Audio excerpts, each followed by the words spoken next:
Day 3 of New England Patriots training camp is officially in the books, and we are here to break down everything that happened. Of course, make sure you guys check out the other 2 days of our New England Patriots training camp recap so that you get the full wide range of everything that has happened throughout the first 3 days, which, by the way, it's already been 3 days.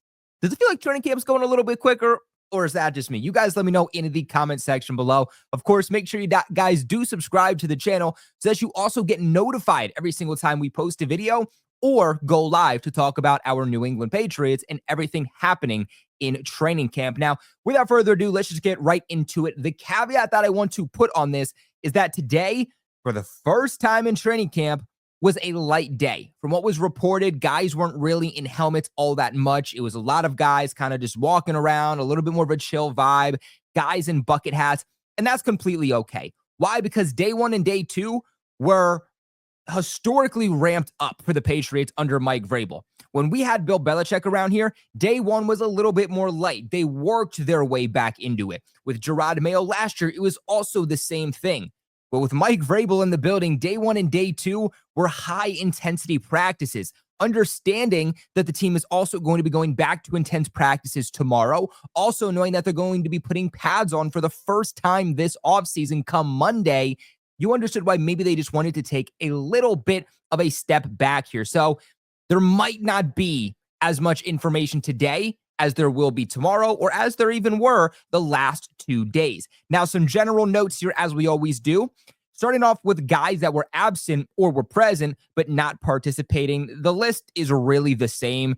It's Matt Collins, it's Jalen Polk, it's Austin Hooper, it's Vidarian Lowe, it's Josh Minkins. Now, Mike Vrabel was asked before practice, hey, what's going on with Matt Collins? What's going on with Jalen Polk? Why are those guys not on the PUP list? And I think as Patriots fans, that's been our biggest question so far is, well, if involving the PUP list, if you can put a guy on that at any time, if you can take a guy off the PUP list at any time, why has it been 3 days and Hollins and Polk are not on the PUP list, but they haven't practiced 1 day? And Mike Vrabel kind of reiterated the fact that both those guys really are more so day to day. They're kind of seeing where they are in the beginning of the day and then kind of going from there, but also said that when you put a guy on the PUP list, those guys cannot do anything. Those guys are really just stuck to being on the sideline or stuck to rehabbing. That's pretty much it. If you're on the PUP list, you can't even go through walkthroughs. So it sounds like the thought process here behind not putting Hollins and Polk on the PUP is so that they can still participate in the walkthroughs, but then go down and do the rehabilitation process when the rest of the guys start ramping up the practice. As for the rest of the guys, I don't really dig into it. My big thing here is, can the guys that have not participated through 3 days, can those guys come back next week? The team is going to be off here on Sunday. Can they come back on Monday when the pads go on? And at the very least, be limited. Can we come back and see them for the first time? Because if these guys can't practice then when the pads go on, that's when the takeaways happen. That's when you really start fighting for a roster spot. So if you're not here come Monday, am I saying that it's the end all be all? No, but what I am saying is that it's not a good look on you. And some of these guys are already on the outside looking in, including Jalen Polk. And if he cannot get here to make a statement when those pads go on, it is going to be an uphill battle, even more so than it's already been for him. Now, Carlton Davis did also return. Mike Vrabel said that the reason that we hadn't seen him yesterday was just that veteran rest. Now, we heard that he was going to be on the NFI list heading into training camp, and then the day before, Mike Vrabel goes, yeah, he's actually going to be here tomorrow. He's going to be a full participant. A day later, we don't see him. So it sounds like with some of these poised veterans who have been in the league for a long time that maybe have some injury concerns, Vrabel, this coaching staff, they're going to take it lighter on these guys during the offseason just to make sure that they're 100% healthy, 100% ready to go come the regular season. Guys like this could be Carlton Davis, Morgan Moses, just 2 guys off the bat that immediately come to mind. Now, it was also a shorter practice. So I had said that this was also not the most in-depth practice. It was a chiller practice, but it was also a shorter practice. These guys are usually going for about an hour and a half. Today, they just barely pushed an hour of practice. Now, when I say nothing happened, I quite literally mean just about nothing happened. We didn't even get any real news involving these quarterbacks. Drake made the first 2 days dominant in 11 on 11s, over a 90% completion percentage through 3 days, only missing 2 passes. Absolutely insane. But today, we heard absolutely nothing. Why? Because they didn't do 11 on 11s. As for the running backs, we got absolutely no news on those guys also, at least nothing we haven't covered over the last 2 days.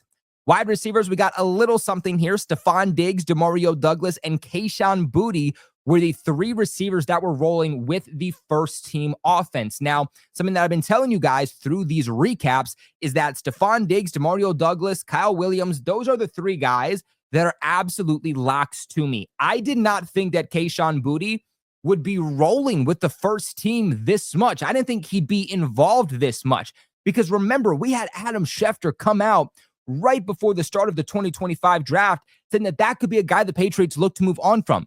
Then in the 3rd round, they draft a wide receiver in Kyle Williams. It just felt like maybe the writing was on the wall a little bit, and especially with Boutte being quieter, this offseason, which, I mean, he's usually quiet in the beginning. He ramps things up as training camp goes on, but I'm just surprised that we've had no reporting whatsoever about Kayshon rolling with the second team offense. So with that being said, with him constantly being in the rotation with the first team, Kayshon Boutte is another guy that at this point, as long as nothing happens to sidetrack him, it would surprise me if Kayshon Boutte does not make this 53-man roster.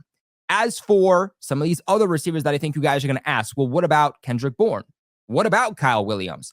Well, Kyle Williams and Kendrick Bourne were the second team wide receivers. So they were the receivers working more so with Joshua Dobbs. Now, that's not to say that neither of them worked with the first team offense. That's not to say that, KB and Kyle Williams aren't working with Drake May, because they are, but they are the starting receivers there for the second team. So kind of gives you a glimpse into, at least right now. Now, again, keep in mind, we don't have Matt Collins, we don't have Jalen Polk, but it gives you kind of insight into where these receivers are being ranked right now. To me, it sounds like the main core early on, the way that the coaching staff is viewing it, is Stephon Diggs, Demario Douglas, Kayshon Boutte, Kyle Williams, and Kendrick Bourne. That is 5 guys right there for you. I think when Matt Collins comes back, he is also, I don't want to say 100% locked, but I feel pretty confident he's making the roster, even though a lot of Patriots fans have some random hate for Matt Collins for no reason. But that is 6 wide receivers right there for you. Now, nothing here about the tight ends, but as for the offensive line, your first team offensive line for day 3 from left to right was Will Campbell, Cole Strange, Garrett Bradbury, Michael Onwenu, and Morgan Moses. The same thing that was reported going back to day 1. Now, the interesting part to this O-line is Jared Wilson, the rookie 3rd round pick from Georgia. Where does he come into this? Because we didn't see him at all during spring practices because he was coming back from some type of injury. Once training camp came along just a couple of days ago, he was a full go. And it's very, very obvious that this coaching staff does want Jared Wilson to be a part of their offensive line this upcoming season in some type of capacity. Some questions on, well, will they redshirt him behind Garrett Bradbury and have him start at center in 2026? It's not looking like it, and nothing is set in stone. Of course, pads haven't even gone on yet for the trenches, but something to watch is that they are repping in Jared Wilson. They're giving him opportunities to rep in at the starting center. They're also giving him opportunities to rep in at starting left guard. They're cross-training him right now at 2 different positions.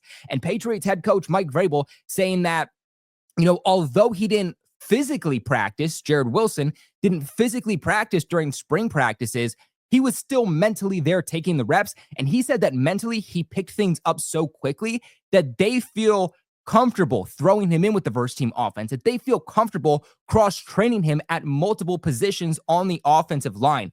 What this tells me is that, and again, nothing's confirmed, but I feel pretty confident that Jared Wilson will have some type of starting role with this offensive line, maybe even by week 1, right? We're talking about, well, does Jared Wilson beat out Garrett Bradbury for the starting center job?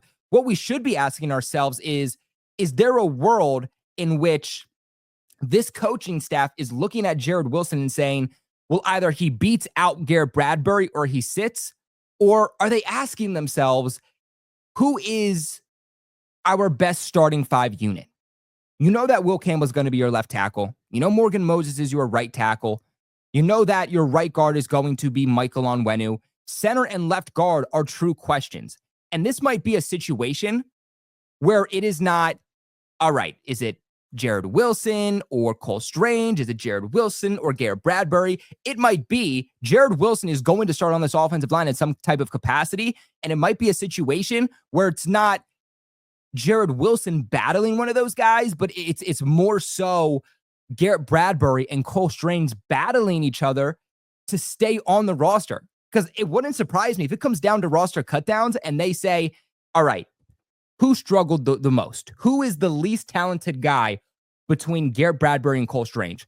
Because that's where we're going to play Jared Wilson. That would not surprise me in the absolute slightest. But interesting little tidbit about the O-line is that Demontre Jacobs took reps at left tackle today.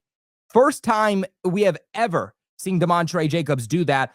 He was also working with the first team offensive line at right tackle when Morgan Moses was subbing out. So it does look like he is still the number one backup right tackle, but now they're cross-training him. And I guess I'm not against them cross-training him, but it feels like Demontre Jacobs is the top backup tackle right now. You got Will Campbell, you got Morgan Moses, but the guy we're hearing about the most that is not a starter at tackle is Demontre Jacobs. And I really hope when Fedarian Lowe comes back, we start to hear the same things about him and that he can get into the mix. I hope that some of these rookies can start to show something also, because I just do not trust, I said this yesterday, but I do not trust Demontre Jacobs to substitute in at right tackle, to substitute in at left tackle. If they want to make him a practice squatter and keep him in building because of continuity purposes, okay, but I just do not trust Demontre Jacobs in multiple games if it does come down to it with injuries. Now, nothing here about the defensive line. We got a little bit about the linebackers with Robert Spillane working on the jugs machine today, which is really interesting. So for those who don't know what the jugs machine is,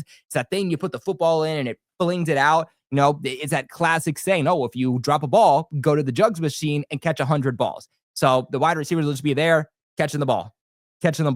And again, you usually see that with receivers, but today we saw it with Robert Spillane. So a guy that's really trying to just be a well-rounded linebacker. So love to see it. Maybe a breakout season for Robert Spillane. Career high in interceptions. I'm all for it. I'll buy into it. And then lastly, there was nothing about safeties and nothing about special teams, but we got a little bit here about cornerback with DJ James and Miles Battle were the top backups at outside cornerback today. So we heard, yesterday, I believe it was, that you had more so Marcellus Dial working at outside cornerback. So it seems like right now, they don't know who their backup outside corner is.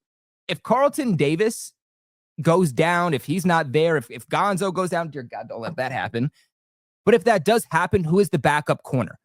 That is one of the biggest concerns that I had for this team, is that if one of those starting outside corners goes down, even if Marcus Jones goes down in the slot, we do not have a confident corner to be able to step in.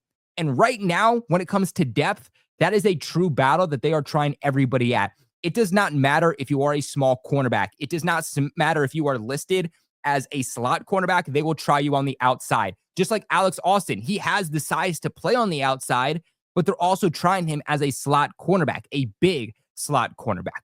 But guys, that is going to wrap it up here for day 3 of New England Patriots training camp. This is where I kick it off to you guys. What are your thoughts? What are your takeaways? Tomorrow is going to be a much more in-depth practice, so we'll have a lot more takeaways. So make sure you guys stay tuned for that. Leave a big like on the video on your way out if you found anything helpful, or if you just want to support the channel, because look, it's not for looks, okay? I swear to you, likes go a long way in telling YouTube, hey, let's not hide this channel from everybody else. So do me a favor, hit that like button, comment your thoughts in the comment section below, and maybe even share the video, share the channel with a couple of your friends. But as always, I'm Colby Cochran, also known as Patriots Global, and go Pats.